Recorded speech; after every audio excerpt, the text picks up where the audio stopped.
Bien, vamos a continuar entonces con los 2 puntos en conectores discursivos, ¿sí? Conectores discursivos. Date cuenta, cuando hablamos de estos conectores discursivos, ya también vamos a recordar primero el conector y luego los 2 puntos. Primero el conector y luego los 2 puntos. Mira, ¿recuerdas lo que te conté de Nancy? Está preguntando. Ahí va a comenzar el discurso, pero primero entre el conector y luego los 2 puntos. Pues bien, ¿no? ¿Quién está? El emisor sigue diciendo, pues bien, 2 puntos, ha vuelto a las andadas. Nunca me ha molestado colaborar. Primer enunciado. Dicho de otro modo, 2 puntos. Me gustaría ayudar a los demás. Es como decir, mira, este mismo conector, por eso dice conectores, te esté dando ya la antesala a la siguiente información. Dicho de otro modo, pues bien, sin embargo, vaya a saber, ahora bien, aún más, etcétera. Mira, la voz carbunclo se emplea con 2 sentidos, a saber, 2 puntos, piedra preciosa y enfermedad del ganado. Ha dicho que se iba, más aún, 2 puntos, ha amenazado con no volver jamás. No se preocupe, ahora, bien, es bien, disculpen, sigue doliéndole, vaya al médico. Primero el conector y seguidamente los 2 puntos, conectores discursivos. Bien, veamos ahora qué me indica. Los 2 puntos en escritos específicos, 2 puntos en escritos específicos, ya sean en cartas, documentos administrativos. Querido hermano, 2 puntos, empiezas a explicar. Recordada tía, 2 puntos, empiezas a explicar. Muy señor mío, 2 puntos, empiezas a escribir todo el documento, carta o carta administrativa, documento administrativo, etcétera. Estimado amigo, 2 puntos, y continúas escribiendo. ¿Listo? Para iniciar justamente esta comunicación por escrito, cuando uno quiere enviar un tipo de comunicación, ¿no? Bien, ahora tenemos los 2 puntos en textos jurídicos, ¿sí? Y administrativos como decretos, sentencias, ban, adictos, certificados, etcétera.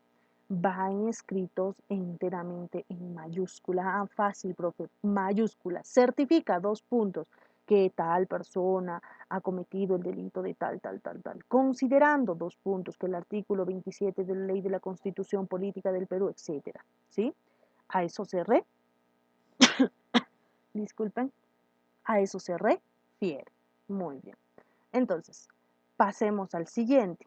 ¿Qué me indica? Ya sabes, puntos en certificados. Cuando quieres escribir o cuando te van a enviar, lógicamente, un documento, sea un decreto, un certificado, un documento administrativo, etcétera, siempre en mayúsculas y 2 puntos, ¿sí? En mayúsculas y 2 puntos. Ahora vamos a ver el paréntesis. ¿Cuándo utilizamos los paréntesis? Paréntesis para aislar incisos, aislamos, ¿no? La asamblea o las asambleas, la última duró casi 4 horas sin ningún descanso, entre paréntesis, inciso explicativo. Se celebra en el salón de actos, ¿sí? A eso, inciso explicativo. Alguien, ahí vamos, y no quiero señalar, ahí está omitiendo información, no quiero señalar, explicando, ¿no?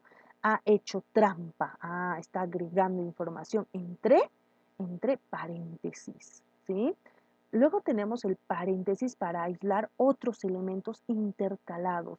Aislamos elementos intercalados como fechas, años, etcétera, o nombres. ¿Sí? El año de su nacimiento, 1616, entre paréntesis, es el mismo que murió Cervantes. Toda su familia nació en Cusco, Perú, entre paréntesis. O sea, quiero aislar algún elemento informativo, fechas, nombres, datos, entre paréntesis. ¿Qué más me indica entre los paréntesis? Me dice, paréntesis en obras teatrales para encerrar acotaciones de personajes. Paréntesis en obras teatrales. Claro, por ejemplo, vamos a acotar, puede ser ademanes, acciones de los personajes. Diego golpeando con su bastón en el suelo, entre paréntesis, obra teatrales. No hagas esto, etcétera, ¿no? Ángel, no, si estáis inmutada, o sea, está pasmada, inmutada, ¿no? Entre paréntesis, puede ser la explicación de eso, ¿no? Ya preso en la red está, listo. O también los ademanes, gestos, movimientos, etcétera. Ramiro con la voz enojada. Laura, soy yo. Abre, como imaginaba, la sorprendida por la visita, ¿no? A eso se refiere en obras teatrales. Luego tenemos los paréntesis en la reproducción de citas textuales, ¿sí? Pensé que él no alcanzó a ver mis lágrimas, ¿sí? Aquí ya no ha terminado, ¿sí? Entre paréntesis, puntos suspensivos. Quiere decir que sigue la información, pero es lo único que quiero copiar de esa cita textual. Supongamos esta oración la he copiado de un libro de Cervantes y tiene como 3 páginas, pero yo simplemente quiero agregar esta oración que más me gusta y la estoy copiando de otro libro. Y como es una cita textual porque la estoy copiando de otro libro, de otra fuente, utilizo que continúa la información de esta manera, entre paréntesis o corchetes que en algunos casos consideran que pueden ser similares en su utilización y puntos suspensivos que continúa por la oscuridad en que nos encontramos. ¿Sí? Muy bien. Ahora vamos a ver las comillas, ¿sí? Las comillas. ¿Cuándo utilizamos las comillas? Las comillas en citas, nuevamente en citas, cuando voy a hacer uso, ¿no? De copiar, lógicamente, alguna cita de un autor de otro libro, ¿no? De otra fuente bibliográfica. ¿Qué me dice? César, vocativo, ¿no? Antes de pasar el Rubicón, ¿no? Segunda información, unidad informativa, dijo 2 puntos, toda la información, 2 puntos. ¿Qué dijo? Entre comillas, porque va a ser una cita que ha copiado, que ha dicho César, no, la suerte está echada. Eso es lo que ha dicho, entre comillas, porque es una cita.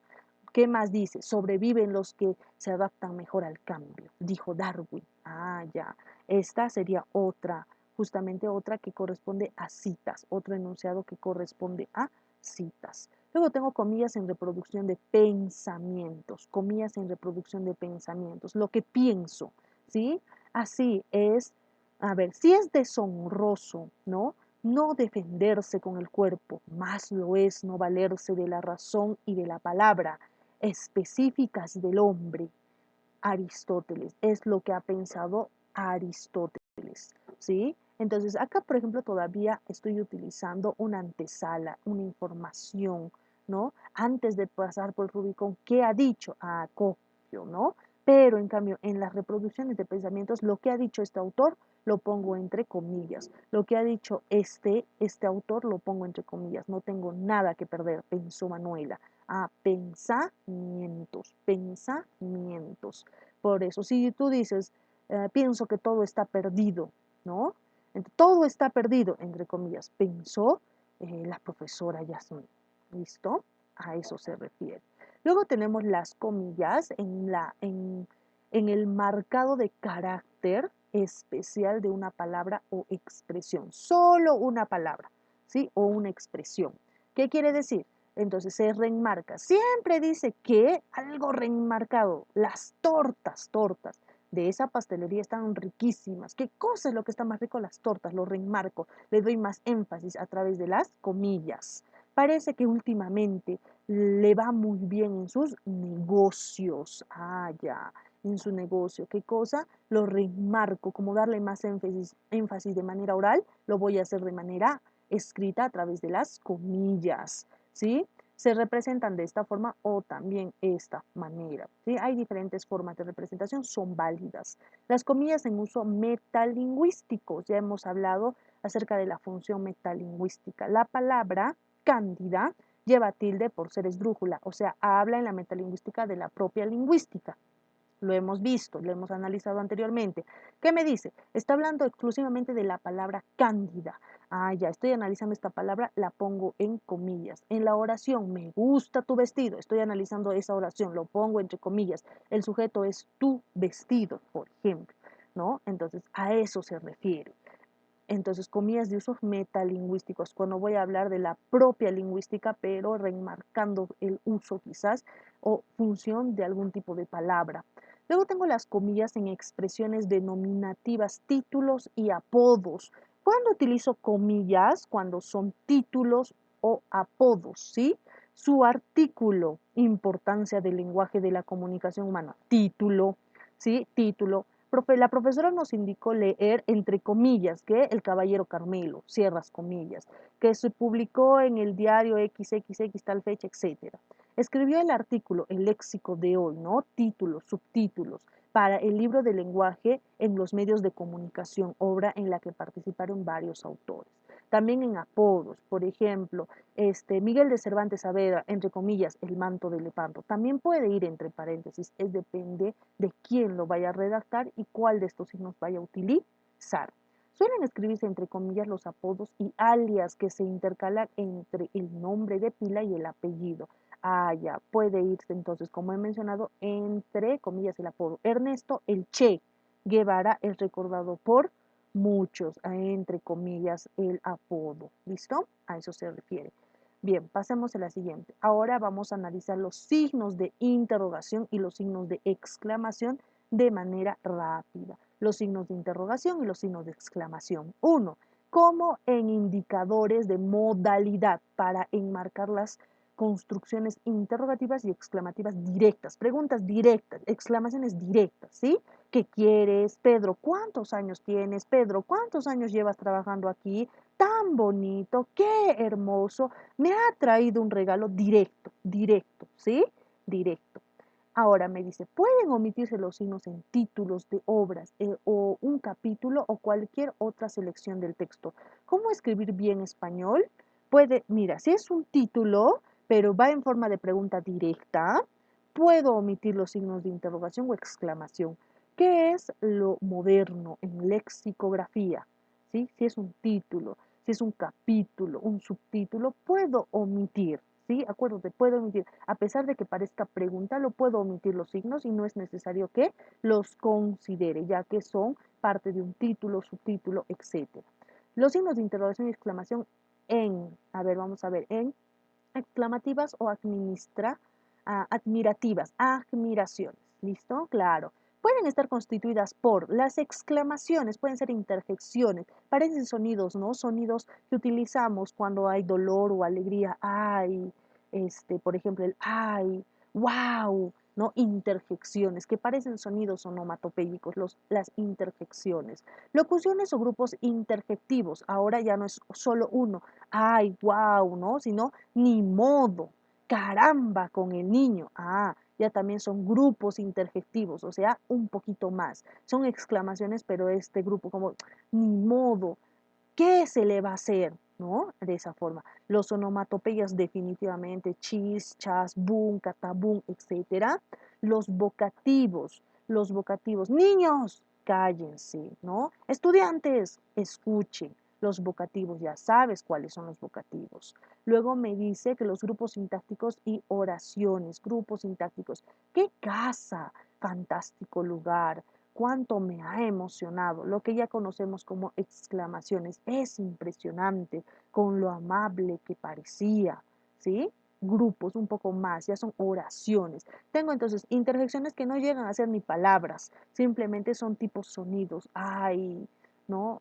Como en quechua, tacao, incluso puede ir entre admiraciones. Luego tenemos las locuciones, que son ya palabras compuestas, ni modo, caramba con el niño, las onomatopeyas, chichas, boom, los vocativos, acompañado del nombre propio, niños, más el verbo cállense, silencio, siéntense, etcétera. Y los grupos sintácticos de oraciones, que ya son oraciones entre admiraciones. Y luego tengo en los vocativos, nuevamente repetimos, Marta en vocativo. ¿Sabes ya cuándo vendrás? ¿O sabes ya cuándo vendrás, Marta? Mira, date cuenta. Si yo primero inicio con el vocativo, la pregunta va a ir después, directa. Pero si yo voy a hacer la pregunta y le voy a colocar el vocativo después, tiene que ir dentro de las exclamaciones o interrogaciones el vocativo, ¿sí? ¿Sabes ya cuándo vendrás, Marta? Recién cierro el signo. Pero si es fuera, primero vocativo, es sin signo el vocativo. Listo. Veamos ahora. Me dice, en los enunciados aseverativos que preceden a los apéndices confirmativos, ¿sí? en los enunciados, ¿qué me dice? En los enunciados aseverativos, ¿sí? Aseverativos verdaderos que preceden a los apéndices confirmativos, confirmación, verdadero o falso. El jueves 11 es tu cumpleaños, es tu onomástico, ahí es como verdad, aseverativos. Tú dices no, en signos de interrogación, no, respuesta corta. ¿No les interesa lo que estoy expresando? ¿Verdad? Ya. Entonces también, ¿no? Cuando nosotros decimos, este, profesora, ¿me está escuchando, verdad? ¿No? Ese verdad asemeja que a una pregunta. Entonces va entre signos de interrogación o exclamación. ¿Vendrás a mi fiesta? No. Ese no ya no es negativo, sino es como confirmación, ¿no? Que quiere una respuesta. ¿Vendrás a mi cumpleaños? No. ¿Jugarás con nosotros? No. A eso se refiere. Si concurren varias preguntas o exclamaciones. ¿Quién era? ¿De dónde vino? ¿Te dijo a quién buscaba? Cállate, no quiero volver a escucharte, márchate. Claro, lógicamente, en varias preguntas o exclamaciones tengo que utilizar los signos correspondientes, Vamos con los puntos suspensivos. En los puntos suspensivos, que me dice que es para indicar la suspensión u omisión del discurso. Sí, yo quiero dejar a medias, ¿no? En los refranes, enunciados, etcétera. El caso es que si lloviese, lo dejo a medias. ¿Qué pasará? Entonces no iré a tu cumpleaños. Mejor no pensar en esa posibilidad, ¿sí? Listo. Estoy pensando que algo. Aceptaré. En esta ocasión debo arriesgar, ¿sí?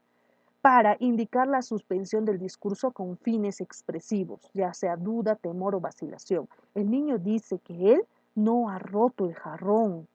Entonces, como será verdad, lo dejo como para justamente indicar esa suspensión, esa duda, ese temor, esa vacilación de no saber. Te llaman del hospital. Espero que sean buenas noticias. Quería preguntarte, bueno, que si quieres ir conmigo a la fiesta, ¿no? Lo dejas justamente como una duda, un temor, una vacilación. Luego, ¿qué me indica? Los puntos suspensivos para señalar la omisión del parte de texto. Señalo, claro, la interrupción voluntaria porque es sobreentendido, lo omito la información porque se sobreentiende. A pesar de que prepararon cuidadosamente la expedición, llevaron materiales de primera y guías muy experimentados. Dejo la información. Bueno, ya se sabe cómo acabó la cosa, ¿no? Porque ha dejado justamente esa interrupción voluntaria.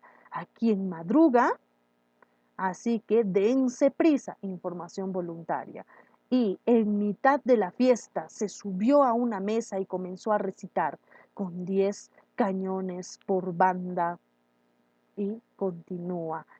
Siempre va a ser para omisión, ¿sí? Los puntos suspensivos siempre van a ser para omisión.